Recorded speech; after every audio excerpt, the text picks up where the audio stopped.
नमस्कार। मैं हूं आपका हमजुबान संजीव चौहान और हमारे साथ खास कार्यक्रम में स्टेट मिरर हिंदी पर हैं खास मेहमान दिल्ली हाई कोर्ट के retired justice S N Dhingra, Shiv Narayan Dhingra साहब। सर, स्वागत है स्टेट मिरर हिंदी में। नमस्कार। धिंगरा सर, सुप्रीम कोर्ट बहुत हार खा गया एकदम। उसने जो है एनसीईआरटी को कहा है कि जो एनसीईआरटी अपनी 8वीं क्लास की उसमें दिखा रही है एक सिलेबस में, किताब में, कि न्यायपालिका में भ्रष्टाचार ये कतई बर्दाश्त नहीं होगा। CGI chief justice of India, Bharat के मुख्य न्यायाधीश सूर्यकांत की अगुवाई वाली पीठ ने इस मामले में मोटो ले लिया है बड़ी जल्दी कि न्यायपालिका को बदनाम करने की इजाजत नहीं देंगे। सर, न्यायपालिका तो बहुत काफी बदनाम है, आप क्या सोचते हैं ये इतना क्यों एकदम पारा हाई हो गया सीजीआई साहब का? किताब में से चैप्टर हटा भी दो तो न्यायपालिका में जो भ्रष्टाचार व्याप्त है वो नहीं हटेगा। आप लोगों के सामने ये सूचना नहीं भी रखोगे, सच को छिपाओगे, तो भी कहां से आप भ्रष्टाचार को छिपा लोगे। आपके जो है भ्रष्टाचार जग जाहिर है। एक एक व्यक्ति को पता है कि न्यायपालिका में भ्रष्टाचार है, आपको भी पता है। आपके यहाँ एक हाईकोर्ट जज के यहाँ कैश, घर के स्टोर रूम में कैश जलता है और आप में इतना साहस नहीं होता कि उसकी इन्वेस्टिगेशन किसी इंडिपेंडेंट एजेंसी से करवा लें। सीबीआई से करवा लेते और एजेंसीज हैं, पुलिस से करवा लेते। आपने एक इन हाउस कमेटी बनाई, उस कमेटी ने कहा कि हाँ जी, लेकिन उस कमेटी ने ये नहीं बताया कि ये कैश आया कहाँ से। सीबीआई इन्वेस्टिगेशन करती तो वो कैश के स्रोत का भी पता करती, वहां स्टोर तक कैसे पहुंचा ये भी पता करती, और जज साहब को इन्वेस्टिगेट करती, वहां के और लोगों को भी इन्वेस्टिगेट करती। लेकिन वो इंडिपेंडेंट इन्वेस्टिगेशन जुडिशरी ने होने नहीं। जज साहब को आपने दिल्ली से ट्रांसफर कर दिया, उनके पास केस नहीं दिए, लेकिन हाईकोर्ट जज की उनकी सारी शक्तियां बरकरार है। उनको तनख्वाह भी मिलेगी, पेंशन भी मिलेगी, उनके साथ साथ जो एक हाईकोर्ट जज को सुविधाएं मिलती हैं वो सब मिलेंगी।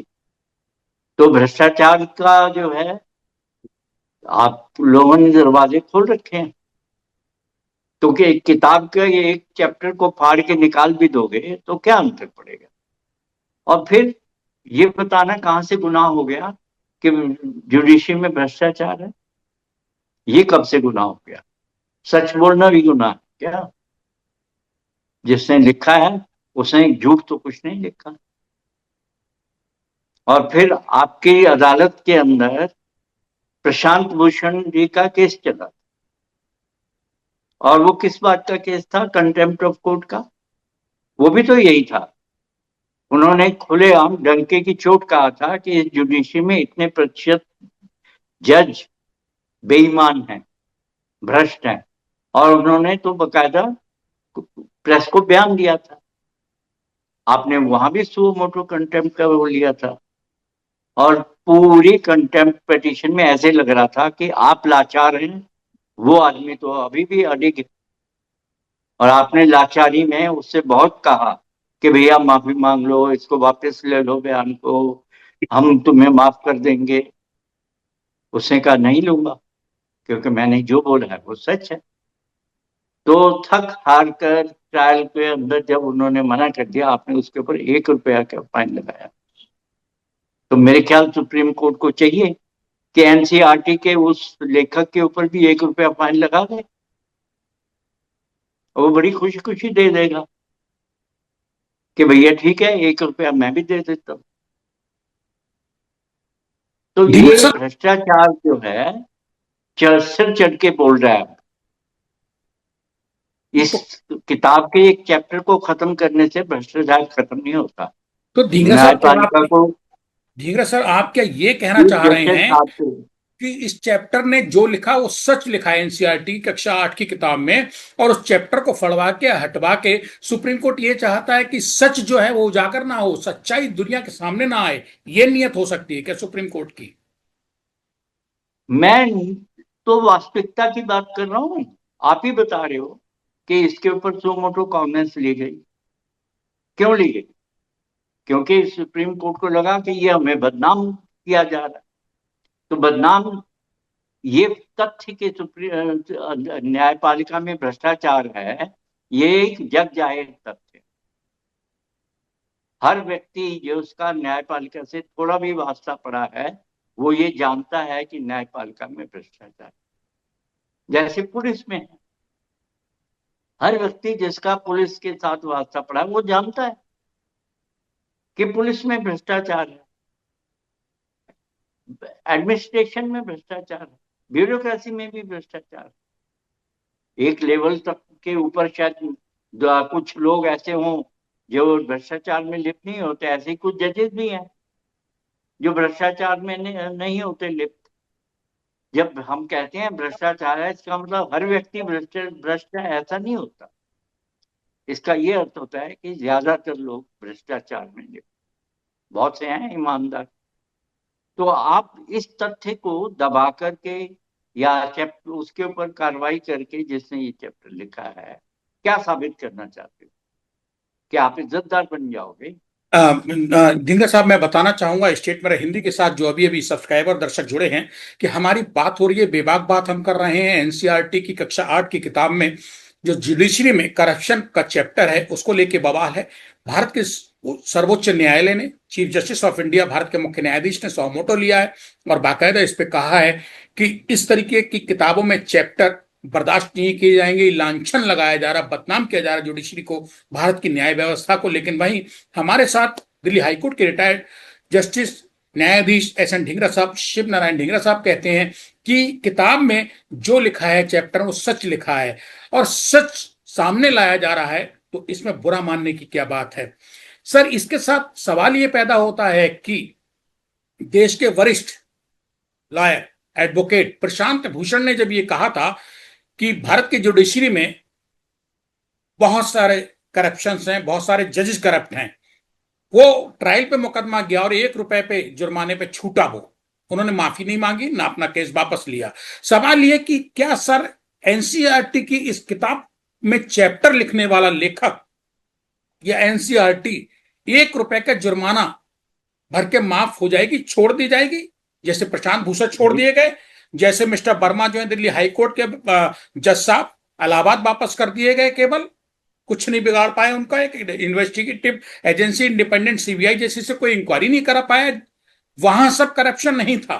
तो क्या सर ऐसे भी उम्मीद की जा सकती है कि एनसीईआरटी की कक्षा 8 की इस किताब में जो चैप्टर लिखा गया है भारत की जुडिशरी में करप्शन, इसके लेखक या एनसीईआरटी को 1 रुपया जुर्माना डाल के माफ किया जा सकता है? और क्या सर अगर 1 रुपया जुर्माना डाल दिया जाता है तब भी चैप्टर बदस्तूर लगा रहेगा एनसीईआरटी की इस किताब में, उसको हटाया जाएगा? देखिए, ये तो सुप्रीम कोर्ट के पास जब केस आएगा तो सुप्रीम कोर्ट के सामने ये दलील दी जाएगी कि भैया आप करप्शन के ऊपर इतने बढ़िया फैसला दिया है कि 1 रुपया जुर्माने से आपकी इज्जत जो है अपहोल्ड हो गई। 1 रुपया जुर्माने से सुप्रीम कोर्ट की इज्जत अपहोल्ड हो गई, पर वो बयान थोड़ी वापस हुआ। तो वो जो है वहां ये दलील दी जाएगी कि हमें भी 1 रुपया दे कर दो, आपकी इज्जत अपहोल्ड हो जाएगी, चैप्टर को वहीं रहने दो। करेंगे क्या ये मैं नहीं जानता, लेकिन वास्तविकता यही है कि सिर्फ प्रशांत भूषण जी क्यों, जस्टिस काटजू जो सुप्रीम कोर्ट के जज रहे, उन्होंने भी अपने बयान में कहा था कि 75% जज करप्ट हैं इलाहाबाद हाईकोर्ट के। मैं जानता हूं कितनी करप्शन है। तब क्या किया? तब तो कोई सो मोटो कॉग्निजेंस नहीं ली। तो इस प्रकार जो है आप सत्य का गला नहीं दबा सकते। ये सत्य है कि जुडिशरी में करप्शन है, ये लोगों को मालूम है। कंटेम्प्ट का डर दिखा करके आप लोगों की जबान तो बंद कर सकते हो, लेकिन सच्चाई को थोड़ी बंद कर सकते हो, सच्चाई थोड़ी छुप होगी। जस्टिस ढींगरा, किताब के चैप्टर में कुछ आंकड़े दिए गए हैं जिसमें कहा गया है कि supreme court of India Bharat के सर्वोच्च न्यायालय में 81,000 मामले मुकदमे लंबित हैं। देश के उच्च न्यायालयों में सूबों के 62.40 लाख 40 लाख के करीब मामले मुकदमे लंबित हैं और वहीं जिला अदालत और अधीनस्थ अदालतों में करीब 4,70,000 4.7 5 करोड़, करोड़ लंबित है, 5 लाख के, लगभग 5 करोड़। 5 करोड़ के। तो ये सर, ये डाटा भी झूठ बोल रहा है क्या? क्या ये इसको भी डाटा देंगे? ये डाटा तो नेशनल जुडिशियल ग्रिड से लिया गया। उस ग्रिड में ये डाटा है कि कितने लंबित मुकदमे हैं, और ये लंबित मुकदमों की सही संख्या है भी नहीं। इसमें अभी रेवेन्यू के केस नहीं है, कंज्यूमर कोर्ट्स के केस नहीं है, ट्रिब्यूनल्स के सामने लंबित केस नहीं है, इनकम टैक्स ट्रिब्यूनल के केसेस नहीं है। वो केस सारे मिला दो तो आपका डाटा जाकर के 10 करोड़ बैठेगा। तो ये 10 करोड़ लंबित मुकदमे ऊपर से लेके नीचे तक और नीचे से लेके ऊपर की अदालतों तक भरे हुए हैं, पेंडिंग हैं, लंबित हैं। इस पे सुप्रीम कोर्ट ने कभी किसी को नहीं घसीटा अदालतों में, कभी किसी हुकूमत को नहीं घसीटा, कभी किसी स्टेट देखिए, गवर्नमेंट। इस, इसमें बहुत से फैक्टर हैं। सुप्रीम कोर्ट पहले कई बार ऑर्डर पास कर चुका है कि नंबर जजेस बढ़ाए जाए, लेकिन जजेस ना बढ़ाने पे किसी प्रकार का कोई कंटेम्प्ट नहीं दिया सुप्रीम कोर्ट ने। अगर सुप्रीम कोर्ट वहां कंटेम्प्ट लेता कि भैया हमने आदेश किया था कि जज बढ़ाओ, तुमने जज नहीं बढ़ाई, तो हम आपकी कंटेम्प्ट करते। पहली बात। दूसरी बात, केस बढ़ाने के पीछे एक बहुत बड़ा कारण हमारे हाई कोर्ट और सुप्रीम कोर्ट है, जो हर केस में स्टे दे दे। आओ, स्टे ले लो, या अपील को, या आम आदमी की अपील को 20-20 साल तक पेंडिंग रखते हैं, 10 साल, 20 साल, 15 साल। और ये पीआईएल जो है, ये 2 दिन में सुनी जाती है। पीआईएल जो है, कोई भी बड़ा वकील खड़ा हो जाता है, ओहो ये नेशनल इंपॉर्टेंस है, इसको तो हम आज ही सुनेंगे, क्योंकि वो अखबारें उछाल रही होती हैं। तो ये जो अपना सिस्टम रेगुलेट कर लें, खुद को ठीक कर लें, तो बाकी जो संस्थान भी ठीक हो जाएंगे। जो ये कह कसम खा के बैठे हो कि हम तो ना सुधरेंगे, कोई दूसरा सुधार भी नहीं सकता। एनजेएसी बनी थी, सुप्रीम कोर्ट ने कहा ना, हम उसी ढर्रे पे चलेंगे जो हमारा तय है। हम अपने रिश्तेदारों को जज बनाएंगे, अपने दोस्तों को जज बनाएंगे।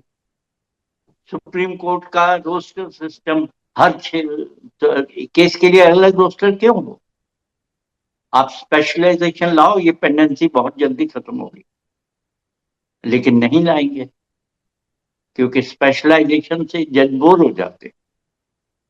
एक ही कोर्ट में एक जज 3 साल काम करे, हाई कोर्ट का, सुप्रीम कोर्ट का, ये इन्हें मंजूर नहीं। जस्टिस एस एन ढींगरा साहब, सवाल यह है कि इस एनसीईआरटी की कक्षा 8 की किताब में न्यायपालिका में भ्रष्टाचार को मेंशन करने वाला चैप्टर है, मेंशन किया हुआ, उसका अंत क्या होगा? आखिर में किसको दबा दिया जाएगा? ये देखो, ये तो भविष्य ही बताएगा कि अंत क्या होगा, मैं नहीं बता सकता। मैंने तो बताया कि क्या ऑप्शन है। कंटेम्प्ट शुरू कर सकते हो, कंटेम्प्ट में कुछ भी कर सकते हो, 6 महीने तक की सजा भी दे सकते हो, और कंटेम्प्ट में ये भी कह सकते हो माफी मांगो और चैप्टर हटा दो, ये भी कह सकते हो। और कोई माफी, क्योंकि ये एनसीईआरटी सरकारी संस्था है, तो ये लोग तो सुप्रीम कोर्ट से टकराएंगे नहीं।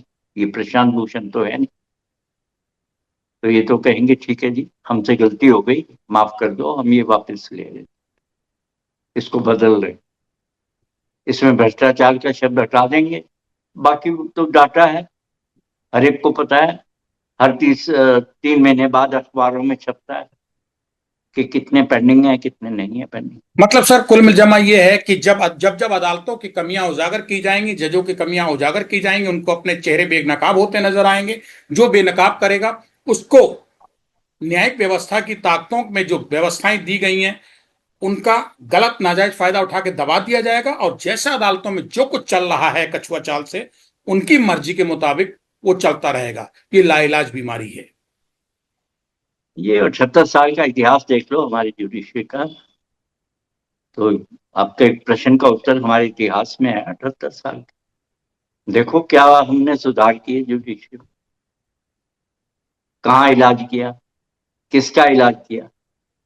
वो जो जो खड़ा होता है, पॉइंट आउट करता है कि आप गलत हो, उसी का इलाज कर दिया। शुक्रिया एहसन धिंगरा साहब, इस मुद्दे पर बात करने के लिए। हमारे साथ स्टेट में हिंदी के साथ बात कर रहे थे संजीव चौहान से justice S N Dhingra, Delhi high court के रिटायर्ड जस्टिस, जो अपनी ईमानदारी के लिए, अपने मुकदमों में तमाम ऐतिहासिक फैसलों के लिए जाने जाते हैं। विशेष तौर पर तो भारत के पूर्व ऊर्जा मंत्री कल्पनाथ राय को गिरफ्तार कराने के लिए, उनको 5 साल तक तिहाड़ जेल में रखने के लिए और संसद पर हुए हमले में मुख्य षड्यंत्रकारी को फांसी की सजा दिलवाने के लिए। शुक्रिया एहसन धिंगरा साहब, स्टेट में हिंदी के लिए संजीव चौहान से बात करने के लिए।